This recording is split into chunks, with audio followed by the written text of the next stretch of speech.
Hey, it is time for another update on the Alpha. So far, we do not have the actual Alpha back in the garage, but I've been doing everything I can to get ready for when it returns, get everything as prepared as I can so when it comes back that I can put it all together and hopefully be able to make that race in September. So this is what has been happening lately. Um, we went through and did a reseal on the engine. We fixed the leak coming out of the rear main. Does it tell me? Okay, so this is what they call the cigarette seals, right? And you can see how there's a split in the block right there, and it goes all the way down there to about halfway down the crank, right? And these things are notorious for leaking. So if you look right there, right where it splits, as I push down on this seal, can you see that? I don't know if that's coming across on video. There we go. You can see how there's air and oil squeezing out through that crack just by pressing on these seals. So clearly they aren't actually sealing anymore. And this is where I had some of the issues, was leaking from here. And it didn't look like it was the rear main. It looked like it was the cigarette seal, and that's confirmation right there. That's exactly what's happening. We replaced a bunch of other seals while we were at it. We did the front main seal, we did the cigarette seals, we did coolant manifold, water pump gasket, all that good stuff. Figured while it was out, it was easy to get to. Might as well just do it and get it done. There was also some things that were done by the previous owner that I wasn't really too satisfied with. So I took the opportunity to rectify a couple of those things, mostly related to the water pump and the coolant manifold. So the first one was this third outlet on this water pump. This outlet is not really necessary. I think it went to the heater core or something like that.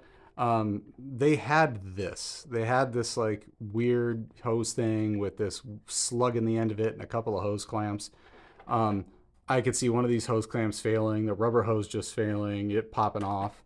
And while this probably wouldn't be too big of a deal to fix while the engine was in the car, it's still something that could definitely ruin a race. So I went ahead, measured it. I happen to have the right tap on hand. Drilled that out, tapped it, put a plug in it with some sealant, and I'm not going to be worried about that. That should be good to go. And if it does leak in the future, it's as easy as backing this out and resealing it. And a couple of other places where they did the same thing is back here on the back of the engine. So right here, this little gem was actually right here, and you could tell it was just some like original fitting that they just sort of like welded up and just sort of left it in there. This one I was able to back out with a pair of vice grips, as you can see. Did the same thing, drilled and tapped that. Now there's a nice sealed plug in there. If this started to leak while the engine was in the car, it kind of would have been a pain to get out, but I probably could have done it. I don't know, getting a drill in there and the tap in there with the firewall here, I don't know. This one would have been a giant pain in the butt. Now this one had some other welded plug in there, but they welded it like basically flush. There was nothing to grab a hold on. There was nothing to get to.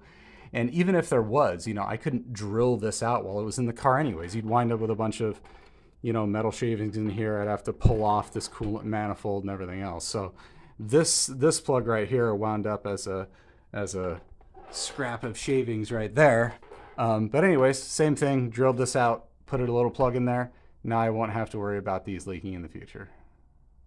I also took a whole bunch of miscellaneous brackets and things like that over to a local powder coater, Formula Powder Coat. The guy's name is Jesse.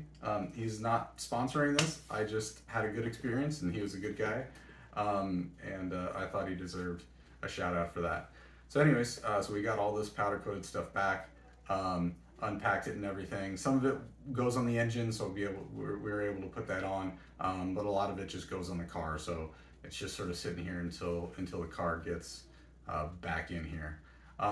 But same thing as last time, a lot of cleaning, a lot of just replacing seals and prepping everything.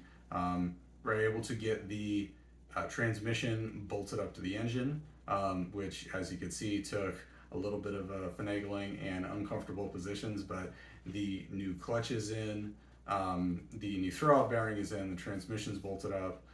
We got a new gear reduction starter bolted on, so that should be able to give more power to the starter, spin it faster, all withdrawing less from the battery. So that's all in and good to go. And really just doing just anything I could think of ahead of time to make it easier to go in. So motor mounts, the freshly powder coated motor mounts have been bolted on, ready to drop in. Miscellaneous things, the panels on the back seats, the access panel covers, the subfloor for the drivers, what else? The shifter, doing something special for that. The pedal box is all put together with the booster delete in there, which there is still going to be a separate video on that. Just everything that I could think of to try and do ahead of time. Got the fuel cell disassembled and refurbished. I cleaned up and painted the lower section, cleaned up and painted the lid, and I'll be reassembling that as it goes into the car, because the trunk in the Alfa is very, very tiny, and I think it's going to be a lot easier to sort of feed it in piece at a time and then build it as it's in the trunk. So that's all ready to go. Steering column is refurbished, ready to go. All the other steering parts are ready to go. Clutch refurbished and rebuilt. The brake master, everything. Just all these little tiny things. So the car should be back from paint in about a week from now, hopefully. I have seen the spray outs, I have seen the color. It's fantastic. I'm really excited to get it back and be able to show everybody what color I wound up going with. So that's going to be fun. I'm waiting for that. And really I'm looking to get it back as quickly as I can, just so I could start putting everything back together again. So that's about it. I'm gonna try and do some additional shorter videos, instead of waiting a month between videos. So I'm gonna do better to try and record some shorter videos and keep you guys updated more frequently as it's coming along. So other than that, I'm just gonna keep on pushing through with all the little things that I can before it gets back, and keep practicing. That way, when it's time to hit the track, I'm ready to go. If you're not subscribed, please do so you can continue to get these updates, and I'll see you next time. In the middle. Clear left. All clear. On your left. You're clear left. Car on your left. Clear left.